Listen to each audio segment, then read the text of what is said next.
வணக்கம். நடப்பு நிதியாண்டு முதல் இலவச அரிசி மற்றும் மானிய விலையில் பருப்பு, கோதுமை, சர்க்கரை, சமையல் எண்ணெய் ஆகிய உணவுப் பொருட்கள் வழங்கப்படும் என பட்ஜெட்டில் முதலமைச்சர் ரங்கசாமி அறிவித்துள்ளார். புதுச்சேரியில் நிதித்துறை பொறுப்பு வகிக்கும் முதலமைச்சர் ரங்கசாமி 2024-2025 ஆண்டிற்கு 12,700 கோடி ரூபாய்க்கான பட்ஜெட்டை சட்டமன்றத்தில் தாக்கல் செய்தார். அவர் தனது பட்ஜெட் உரையில் கால்நடைத்துறை மூலம் 100% மானியத்தில் உயர் மரபணு திறன் கொண்ட 1000 பெண் கன்றுகள் உற்பத்தி செய்யப்படும், மாடித்தோட்டம் அமைக்க ஆடி பட்டம் மூலம் ஒரு வீட்டிற்கு 5000 ரூபாய் வழங்கப்படும், தீவனம் தயாரிக்கும் இயந்திரம் 400 விவசாயிகளுக்கு வழங்கப்படும், காரைக்காலில் தனி அருங்காட்சியகம் என முதல்வர் அறிவித்தார். குடிமைப் பொருள் வழங்கல் மற்றும் நுகர்வு விவகாரங்கள் துறை மூலம் நடப்பு நிதியாண்டு முதல் இலவச அரிசி மற்றும் மானிய விலையில் பருப்பு, கோதுமை, சர்க்கரை, சமையல் எண்ணெய் ஆகிய உணவுப் பொருட்கள் வழங்கப்படும் என முதலமைச்சர் அறிவித்தார். குடிமைப் பொருள் வழங்கல் துறை மூலம் அனைத்து சேவைகளும் இணையவழியில் செயல்படும். பெயர் சேர்த்தல், நீக்கல், புதிய ரேஷன் கார்டுக்கு விண்ணப்பிப்பது உள்ளிட்ட பணிகள் பொது சேவை மையம் மூலம் வழங்கப்படும் என முதலமைச்சர் ரங்கசாமி அறிவித்தார். அரசு மற்றும் அரசு உதவி பெறும் பள்ளிகளில் பயிலும் மாணவர்களுக்கு காலணி, புத்தக பை இலவசமாக வழங்கப்படும். பிராந்திய அளவில் 10 மற்றும் 12ஆம் வகுப்பு பொதுத் தேர்வில் முதல் 3 இடங்களை பெறும் அரசு பள்ளி மாணவர்களுக்கு 20,000, 15,000, 10,000 என ஊக்கத்தொகை வழங்கப்படும். பாட வாரியாக 100க்கு 100 மதிப்பெண் பெறும் அரசு பள்ளி மாணவர்களுக்கு தலா 5,000 ஊக்கத்தொகை வழங்கப்படும் என்றும் பட்ஜெட்டில் அறிவிக்கப்பட்டது. மீனவர்களுக்கான மீன்பிடி தடைக்கால நிவாரண தொகை 6,500 8,000 உயர்த்தப்படும். மழைக்கால நிவாரண தொகை 3,000 6,000 உயர்த்தப்படும் என ரங்கசாமி அறிவித்தார். புதுச்சேரி கடலோர கிராமங்களில் கடல் அரிப்பை தடுக்க 22 கோடி ரூபாய் செலவில் இடைக்கால அவசர கால தடுப்புகள் அமைக்கப்படும். செல்லிப்பட்டில் உடைந்த தடுப்பணை 20 கோடி ரூபாய் செலவில் புதிதாக கட்டப்படும். ராஜீவ்காந்தி சிலை முதல் இந்திரா காந்தி சிலை வரை மேம்பாலம் கட்ட 500 கோடி ரூபாய்க்கான திட்ட மதிப்பீடு மத்திய அரசுக்கு அனுப்பப்படும். 100 கோடி ரூபாய் செலவில் லாஸ்பேட்டை அரசு குடியிருப்புகள் புதுப்பிக்கப்படும் எனவும் பட்ஜெட்டில் முதல்வர் ரங்கசாமி அறிவித்தார். முதல்வரின் புதுமை பெண் என்ற புதிய திட்டத்தின் மூலம் ஆதி திராவிடர் மற்றும் பழங்குடி இனத்தை சேர்ந்த 500 கல்லூரி மாணவியர் மற்றும் பணிபுரியும் பெண்களுக்கு இருசக்கர வாகனம் வாங்க 75% மானியம் அல்லது 1 லட்சம் ரூபாய் வரை நிதி உதவி வழங்கப்படும் என முதல்வர் அறிவித்தார். புதுச்சேரி அரசு பள்ளிகளில் 6ஆம் வகுப்பு முதல் 12ஆம் வகுப்பு வரை பயின்ற மாணவ மாணவிகளுக்கு கல்லூரி படிப்பினை தொடர மாதந்தோறும் 1000 ரூபாய் 3 ஆண்டுகளுக்கு வழங்கப்படும் என முதலமைச்சர் ரங்கசாமி சட்டப்பேரவையில் தனது பட்ஜெட் உரையில் தெரிவித்தார். இலவச அரிசி வழங்கும் திட்டத்தில் முழு மற்றும் எடிசல் அரிசி வழங்க வேண்டும் என முதல்வரின் பாராளுமன்ற செயலர் ஜான்குமார் எம்எல்ஏ கோரிக்கை விடுத்துள்ளார். கவர்னர் உரைக்கு நன்றி தெரிவிக்கும் தீர்மானத்தின் மீது முதல்வரின் பாராளுமன்ற செயலர் ஜான்குமார் எம்எல்ஏ பேசும்போது, புதுச்சேரியில் சிறப்பான வளர்ச்சி உள்ளது. கொம்பாக்கம் வீரன் கோவில் குளம், லாஸ்பேட்டை பிள்ளையார் குளம், ஆயி குளம் புனரமைக்கப்பட்டுள்ளது. இதுபோல் மீதமுள்ள 84 ஏரிகள், 650 குளங்களில் உள்ள ஆக்கிரமிப்புகளை அகற்றி தூர்வாரி ஆழப்படுத்த வேண்டும். குளங்களில் அளவுக்கு அதிகமாக சேரும் தண்ணீரை போர்வெல் அமைத்து பூமிக்கு அடியில் அனுப்பினால்தான் நிலத்தடி நீர்மட்டம் உயரும். புதுச்சேரியில் உள்ள 76 மேல்நிலை நீர்த்தேக்க தொட்டில் 70 டேங்குகள் மூலம் தினசரி 1 கோடி லிட்டர் தண்ணீர் விநியோகிக்கப்படுகிறது. இந்த தண்ணீர் பூமியில் இருந்து எடுக்கப்பட்டால் அந்த இடம் வெற்றிடமாக மாறுவதால் கடல் நீர் உட்புகுகிறது. எனவே குளங்களில் தேக்கும் தண்ணீர் நிலத்தடியில் உருவாக்கும் வெற்றிடத்தை நிரப்பும். கடல் உட்புகுவதை தடுக்க வேண்டும். ரேஷன் கடை திறந்து இலவச அரிசி வழங்குவதாக அரசு அறிவித்துள்ளது. தற்போது மக்கள் முழு அரிசியும் இடிசல் அரிசியும் அதிக அளவில் சாப்பிடுகின்றனர். எனவே 10 கிலோ முழு அரிசியும் 10 கிலோ இடிசல் அரிசியும் வழங்கினால் மக்களுக்கு பயனுள்ளதாக இருக்கும் என கூறினார். நிதி ஆயோக் கூட்டத்தில் முதல்வர் ரங்கசாமி கலந்து கொள்ளாமல் புறக்கணித்ததால் மாநில வளர்ச்சி பின்னோக்கி சென்று கொண்டுள்ளது என்று ஆளும் கட்சி ஆதரவு பாஜக சட்டமன்ற உறுப்பினர் கல்யாண சுந்தரம் குற்றம் சாட்டியுள்ளார். புதுச்சேரியில் நடைபெற்று வரும் பட்ஜெட் கூட்டத்தொடரில் கலந்து கொள்ள வந்த பாஜக சட்டமன்ற உறுப்பினர் கல்யாண சுந்தரம் செய்தியாளர்களை சந்தித்தார். அப்பொழுது பேசிய அவர், பிரதமர் நரேந்திர மோடி பதவியேற்பு விழாவை முதலமைச்சர் ரங்கசாமி புறக்கணித்தார். அதேபோன்று நிதி ஆயோக் கூட்டத்திலும் முதலமைச்சர் கலந்து கொள்ளவில்லை. நிதிஷ்குமார், சந்திரபாபு நாயுடு போன்ற முதல்வர்கள் கூட்டத்தில் கலந்து கொண்டு மாநில வளர்ச்சிக்காக நிதிகளை கேட்டிருந்தார்கள். அதன்படி மத்திய அரசு அவர்களுக்கு நிதி வழங்கியுள்ளது. ஆனால் நிதி ஆயோக் கூட்டத்தை புறக்கணித்த முதலமைச்சர் ரங்கசாமி மாநில வளர்ச்சிக்காக எந்த ஒரு நிதியையும் மத்திய அரசிடம் கேட்கவில்லை என்று குற்றம் சாட்டினார். ஒவ்வொரு துறை மந்திரிகளை சந்தித்து நிதி கேட்டிருந்தாலே புதுச்சேரிக்கு 2000 கோடி நிதி பெற்றிருக்கலாம் என்று குறிப்பிட்ட அவர், முதலமைச்சர் நிதி ஆயோக் கூட்டத்தில் கலந்து கொள்ளாததால் மாநில வளர்ச்சி பின்னோக்கி சென்று கொண்டுள்ளது. இது வருத்தம் அளிக்கிறது. எங்களது வருத்தத்தை பட்ஜெட் கூட்டத்தொடரில் தெரிவிக்கின்றோம் என்று குறிப்பிட்டார். முதலமைச்சர் ரங்கசாமிக்கு எதிராக போர்க்கொடி தூக்கிய கல்யாண சுந்தரம் பாஜக தலைமையிடம் ரங்கசாமி மீது புகார் அளித்துள்ளார் என்பது குறிப்பிடத்தக்கது. பேட்டியின் போது முதல்வரின் பாராளுமன்ற செயலர் ஜான்குமார், சட்டமன்ற உறுப்பினர்கள் ரிச்சர்ட் ஜான்குமார், அங்காளன், அசோக் ஆகியோர் உடனிருந்தனர். அரியாங்குப்பம் கொம்யூன் மணவெளி கிராமத்தில் எழுந்தருளி உள்ள முத்துமாரியம்மன் ஆலய பிரம்மோற்சவ விழாவில் யானை வாகனத்தில் சுவாமி திருவிதி விழா நடைபெற்றது. புதுச்சேரி அரியாங்குப்பம் கொம்யூன் மணவெளி கிராமத்தில் எழுந்தருளி உள்ள அருள்மிகு ஸ்ரீ முத்துமாரியம்மன் ஆலயத்தில் கடந்த வாரம் பிரம்மோற்சவ விழா கொடியேற்றத்துடன் துவங்கியது. அதனைத் தொடர்ந்து தினந்தோறும் அம்மனுக்கு சிறப்பு அபிஷேக அலங்காரத்துடன் மகா தீபார்த்தனைகள் காண்பிக்கப்பட்டு சிறப்பு பூஜைகள் நடைபெற்று தினந்தோறும் சுவாமி திருவிதி விழா நடைபெற்று வருகிறது. இதில் இவ்வாலயத்தில் வன்னியர் குலத்தின் உபயமாக சுவாமிக்கு சிறப்பு அபிஷேக ஆராதனைகளுடன் சிறப்பு பூஜைகள் செய்து ராஜ அலங்காரத்தில் வெள்ளை யானை வாகனத்தின் மீது சுவாமி திருவிதி விழா நிகழ்ச்சி வெகு சிறப்பாக நடைபெற்றது. இவ்விழாவிற்கு சிறப்பு விருந்தினராக புதுச்சேரி மாநில சபாநாயகர் ஏம்பலம் செல்வம், முன்னாள் சட்டமன்ற உறுப்பினர் அனந்தராமன், அதிமுக நிர்வாகி குமுதன், புருஷோத்தமன் ஆகியோர் கலந்து கொண்டு சுவாமி தரிசனம் செய்து திருவிதி விழாவை துவக்கி வைத்தனர். மேலும் இந்நிகழ்ச்சியில் ஏராளமான பக்தர்கள் கலந்து கொண்டு சாமி தரிசனம் செய்து வழிபட்டனர். இந்நிகழ்ச்சிக்கான ஏற்பாடுகளை ஆலய நிர்வாக குழுவினர் மற்றும் கிராம மக்கள் செய்திருந்தனர். புதுச்சேரி தற்காலிக பேருந்து நிலையத்தில் அமைக்கப்பட்டுள்ள கழிவறைகளில் இருந்து கழிவுநீர் அங்கேயே வெளியேற்றுவதால் சுகாதார சீர்கேடு ஏற்படுவதாக கூறி அப்பகுதி மக்கள் சாலை மறியலில் ஈடுபட்டதால் சுமார் 1 மணி நேரத்திற்கும் மேலாக பேருந்து சேவை பாதிக்கப்பட்டது. புதுச்சேரியில் ஸ்மார்ட் சிட்டி திட்டத்தின் கீழ் புதிய பேருந்து நிலையம் கட்டுமான பணி நடைபெற்று வரும் நிலையில் புதுச்சேரி கடலூர் சாலையில் உள்ள AFT மைதானத்தில் தற்காலிக பேருந்து நிலையம் மாற்றப்பட்டு செயல்பட்டு வருகிறது. எந்த ஒரு அடிப்படை வசதிகளும் செய்யாமல் அவசர கதியில் தற்காலிக பேருந்து நிலையம் மாற்றப்பட்டது. இந்த நிலையில் அங்கு அமைக்கப்பட்டுள்ள மொபைல் டாய்லெட்டில் இருந்து வெளியேறும் கழிவுநீரை அதே பகுதியில் வெளியேற்றும் அவலம் அரங்கேறியது. இதற்கு அப்பகுதி மக்கள் தொடர்ந்து எதிர்ப்பு தெரிவித்தும் எந்த ஒரு நடவடிக்கையும் எடுக்காததால் திடீரென திரண்ட அப்பகுதி மக்கள் பேருந்து நிலையம் முன்பு திடீர் சாலை மறியலில் ஈடுபட்டனர். இதனால் பேருந்துகள் வெளியே செல்ல முடியாததால் கடும் போக்குவரத்து நெரிசல் ஏற்பட்டது.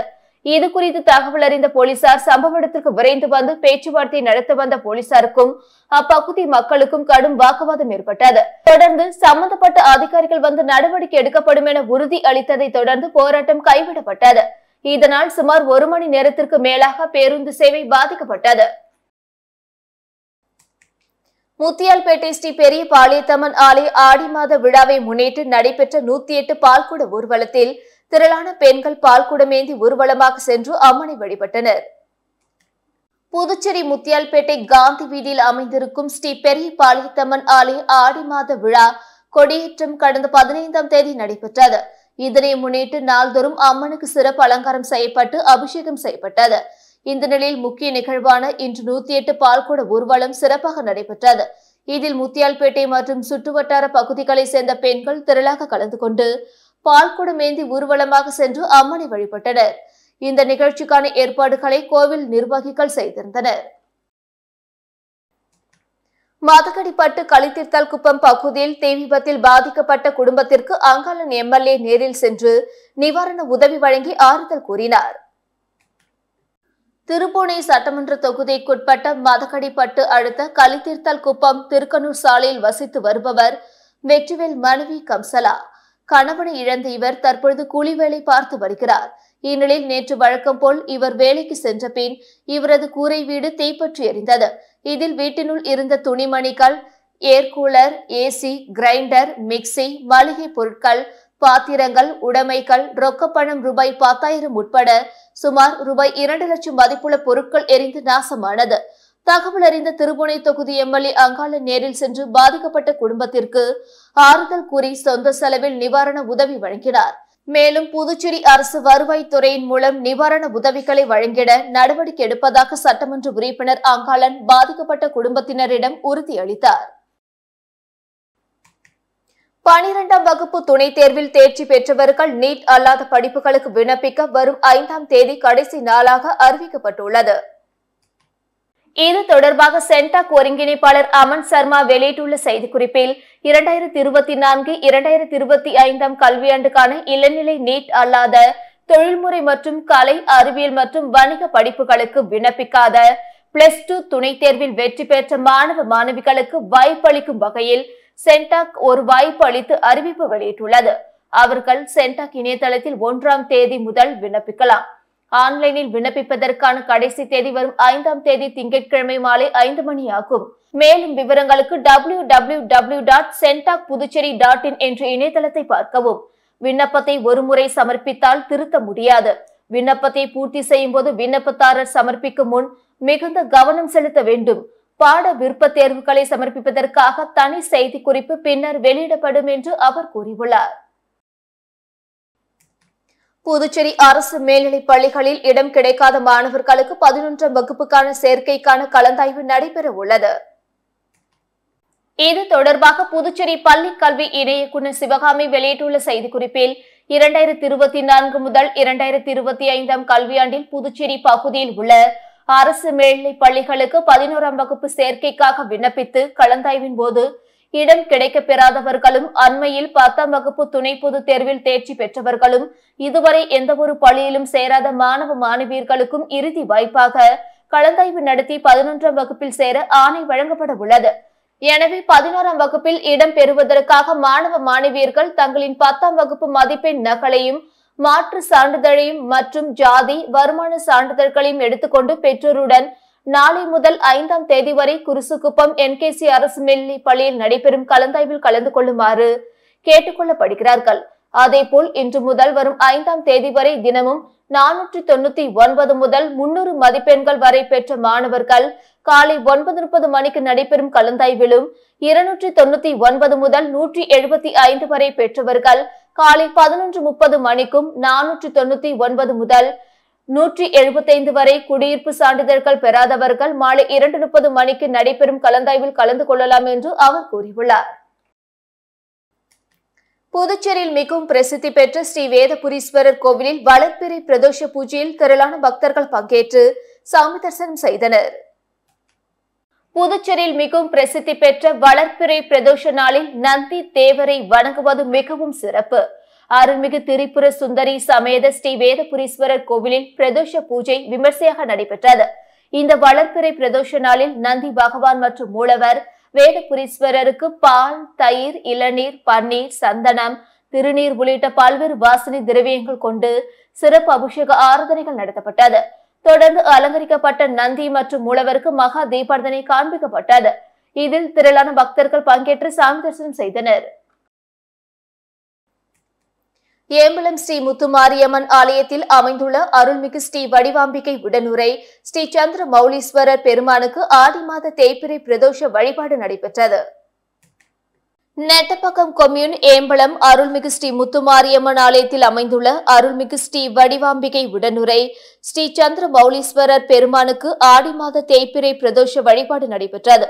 ஒவ்வொரு மாதமும் பிரதோஷ வழிபாட்டினை முன்னிட்டு சுவாமிக்கு அபிஷேக ஆராதனைகள் நடைபெறுவது வழக்கம். உலக நன்மை வேண்டி தேய்பிறை பிரதோஷ வழிபாட்டினை முன்னிட்டு லிங்க வடிவிலான சுவாமி 25 கிலோ சந்தனம் கொண்டு சிவபெருமானை திருவுருவமாக படைத்து சுவாமிக்கு மகா தீபாரதனை காண்பிக்கப்பட்டது. இதில் திரளான பக்தர்கள் கலந்து கொண்டு பிரதோஷ வழிபாட்டில் ஈடுபட்டு சுவாமி தரிசனம் செய்தனர். பிள்ளையார்குப்பம் கிராமத்திற்கு குடிநீர் பற்றாக்குறை போக்கும் விதமாக அமைச்சர் சாய் சரவணன்குமார் தலைமையில் ஆழ்துளை போர் அமைக்கப்பட்டு அதன் திறப்பு விழா நடைபெற்றது. புதுச்சேரி மாநிலம் வில்லியனூர் கொம்யூன் ஊசூடு சட்டமன்ற தொகுதிக்குட்பட்ட பிள்ளையார்குப்பம் கிராமத்தில் தற்பொழுது நிலவி வரும் குடிநீர் பற்றாக்குறையை போக்க சங்கராபரணி ஆற்றின் அருகில் பொதுப்பணித்துறை மூலம் ஆழ்துளை கிணற்றிற்கு சுமார் ரூபாய் 15.50 புதிய லட்சம் திட்ட மதிப்பீட்டில் மின் மோட்டார் அமைத்தல் மற்றும் அதனை சார்ந்த குடிநீர் ஊந்து குழாய் அமைப்பதற்கான பணிகள் மேற்கொள்ளப்பட்டது. இந்த குடிநீர் திட்டத்தின் மூலம் பிள்ளையார்குப்பம் கிராமத்தில் உள்ள சுமார் 5000 நபர்கள் பயன்பெறுவார்கள். இந்த குடிநீர் திட்டத்திற்கான அனைத்து பணிகளும் முடிக்கப்பட்டு பொதுமக்களின் பயன்பாட்டிற்கு அர்ப்பணிக்கும் நிகழ்ச்சி அமைச்சருமான சாய் சரவணன்குமார் தலைமையில் நடைபெற்றது. இவ்விழாவில் பொதுப்பணித்துறை தலைமை பொறியாளர் தீனதயாளன், கண்காணிப்பு பொறியாளர் வீரசெல்வம், பொது சுகாதார கோட்ட செயற்பொறியாளர் உமாபதி, கிராம குடிநீர் திட்ட உதவி பொறியாளர் வீணாராணி, இளநிலை பொறியாளர் சுதர்சனம், வில்லியனூர் கொம்யூன் பஞ்சாயத்து ஆணையர் ரமேஷ், உதவி பொறியாளர் திருநாவுக்கரசு, இளநிலை பொறியாளர் கருத்தாயன், பாஜக நிர்வாகிகள், முக்கிய பிரமுகர்கள், கூட்டணி கட்சியினர் மற்றும் ஊர் பொதுமக்கள் உட்பட பலர் கலந்து கொண்டு சிறப்பித்தனர். கடலூர் அதிமுக பிரமுகர் கொலை வழக்கில் மேலும் 3 பேர் கைது செய்யப்பட்டுள்ளனர். கடலூர் திருப்பாதிரி புலியூர் பகுதியைச் சேர்ந்த அதிமுக பிரமுகர் பத்மநாபன் கடந்த 28ஆம் தேதி கொலை செய்யப்பட்டார். இந்த வழக்கில் திருப்பாதிரி புலியூர் பகுதியைச் சேர்ந்த அஜய் என்கின்ற அன்பரசன், அன்பு, வித்யாதரன், நேதாஜி ஆகிய 4 பேரை போலீசார் நேற்று முன்தினம் கைது செய்தனர். இந்த நிலையில் அவர்கள் கொடுத்த வாக்குமூலத்தின் அடிப்படையில் கொலையில் ஈடுபட்ட மேலும் 3 பேர் பிடிபட்டனர். கடலூர் திருப்பாதிரி புலியூர் பகுதியைச் சேர்ந்த குரு என்பவரையும் கொலை சம்பவத்திற்கு உளவு பார்த்த உள்ளேரிப்பட்டு கிராமத்தை சேர்ந்த அஜய், இந்த கொலைக்கு தூண்டுதலாக செயல்பட்ட திருப்பாதிரி புலியூர் பகுதியைச் சேர்ந்த தண்டா முரளி ஆகியோரையும் போலீசார் நேற்று கைது செய்தனர். அவர்களிடமிருந்து 3 செல்போன்கள், 1 பைக் ஆகியவற்றை பறிமுதல் செய்தனர். தொடர் விசாரணையில் மேலும் பலர் சிக்குவார்கள் என போலீசார் தெரிவித்தனர். புதுச்சேரி ஸ்ரீ வாசவி கன்னிகா பரமேஸ்வரி ஆலயத்தில் ஆடிவெள்ளியை முன்னிட்டு அஸ்வ பூஜை விழா சிறப்பாக நடைபெற்றது. புதுச்சேரி காமாட்சியம்மன் கோவில் வீதியில் அமைந்துள்ள ஸ்ரீ வாசவி கன்னிகா பரமேஸ்வரி ஆலயத்தில் மகிழா சங்கம் சார்பில் ஆடிவெள்ளியை முன்னிட்டு அஸ்வ பூஜை மற்றும் அஸ்வத் நாராயண பூஜை நடைபெற்றது. தொடர்ந்து அம்மனுக்கு சிறப்பு தீபார்த்தனை காண்பிக்கப்பட்டு பிரசாதங்கள் வழங்கப்பட்டது. நிகழ்ச்சிக்கான ஏற்பாடுகளை மகிழா சங்க தலைவி முன்னிலையில் சத்யா ரமேஷ் பாபு, செயலாளர் இந்திராணி சந்திரசேகர், பொருளாளர் பாக்கியலட்சுமி, ரமேஷ் குப்தா மற்றும் கமிட்டி உறுப்பினர்கள் உடனிருந்தனர். நிகழ்ச்சியில் திரளான பக்தர்கள் கலந்து கொண்டு சாமி தரிசனம் செய்து அம்மனின் அருளை பெற்றனர். பல்வேறு கோரிக்கைகளை வலியுறுத்தி கதர் கிராம தொழில் வாரிய ஊழியர்கள் தொடர் உள்ளிருப்பு போராட்டத்தில் ஈடுபட்டனர். புதுச்சேரி கதர் கிராம தொழில் வாரியத்தில் பணியாற்றும் ஊழியர்கள் பல்வேறு கோரிக்கைகளை வலியுறுத்தி சாரம் அலுவலகத்தில் நேற்று முதல் தொடர் உள்ளிருப்பு போராட்டத்தை துவக்கினர். போராட்டத்திற்கு கூட்டமைப்பு குழு தலைவர் கோதண்டராமன் தலைமை தாங்கினார். கோரிக்கைகளை நிறைவேற்றும் வரை தொடர் உள்ளிருப்பு போராட்டத்தில் ஈடுபட உள்ளதாக கூறினார். இது குறித்து கதர் கிராம தொழில் வாரிய ஊழியர்கள் கூறும்போது, கதர் வாரியத்தின் அனைத்து சேவைகளும் கடந்த ஓராண்டாக முடங்கி உள்ளது. காரைக்கால், மாகி, ஏனாம் பிராந்தியங்களில் உள்ள காதி நிலையங்கள் மூடப்பட்டு அங்கிருந்த ஊழியர்களை புதுச்சேரிக்கு வரவழைத்து சும்மா உட்கார வைத்துள்ளனர். சோப்பு, மெத்தை, கதர் நூல் உற்பத்தி கூடங்கள், ஸ்டீல் பர்னிச்சர் உற்பத்தி கூடங்களுக்கு மூலப்பொருட்கள் வாங்கப்படவில்லை. ஊழியர்களுக்கு காலத்தோடு சம்பளம் பெற்றுக் கொடுப்பதில்லை. இந்த விவகாரத்தில் முதல்வர் ரங்கசாமி நேரடியாக தலையிட்டு தீர்வு காண வேண்டும். கதர் கிராம வாரியத்தை மூட வேண்டும் என்று செயல்படும் அதிகாரிகளை மாற்ற வேண்டும். அதுவரை எங்களுடைய உள்ளிருப்பு போராட்டம் தொடரும் என்றனர். புதுச்சேரி அண்ணா சிலை அருகே நகராட்சி மற்றும் கொம்யூன் பஞ்சாயத்து ஊழியர்கள் ஆர்ப்பாட்டம் நடத்தினர். புதுச்சேரி மாநில நகராட்சி மற்றும் கொம்யூன் பஞ்சாயத்து ஊழியர்கள் போராட்ட குழு சார்பில் பல்வேறு கோரிக்கைகளை வலியுறுத்தி தொடர் போராட்டங்கள் நடத்தி வருகின்றனர். அதன்படி நேற்று காலை அண்ணா சிலை அருகே கவன ஈர்ப்பு ஆர்ப்பாட்டம் நடத்தினர். ஆர்ப்பாட்டத்தில் நகராட்சி மற்றும் கொம்யூன் பஞ்சாயத்து ஊழியர்களுக்கு சம்பளம் மற்றும் பென்ஷன் தொகை அரசு நேரடியாக வழங்க வேண்டும். 7வது ஊதிய குழுவை அமல்படுத்தி சம்பளம் வழங்க வேண்டும். ஓய்வு பெற்ற ஊழியர்களுக்கு ஓய்வூதியம் மற்றும் பணிக்கொடை வழங்க வேண்டும். பணியின் போது இறந்த வாரிசுதாரர்களுக்கு கருணை அடிப்படையில் வயது தளர்வு அளித்து பணி வழங்க வேண்டும் உள்ளிட்ட கோரிக்கைகளை வலியுறுத்தி கோஷம் எழுப்பப்பட்டது. இத்துடன் செய்திகள் நிறைவடைந்தன. வணக்கம்.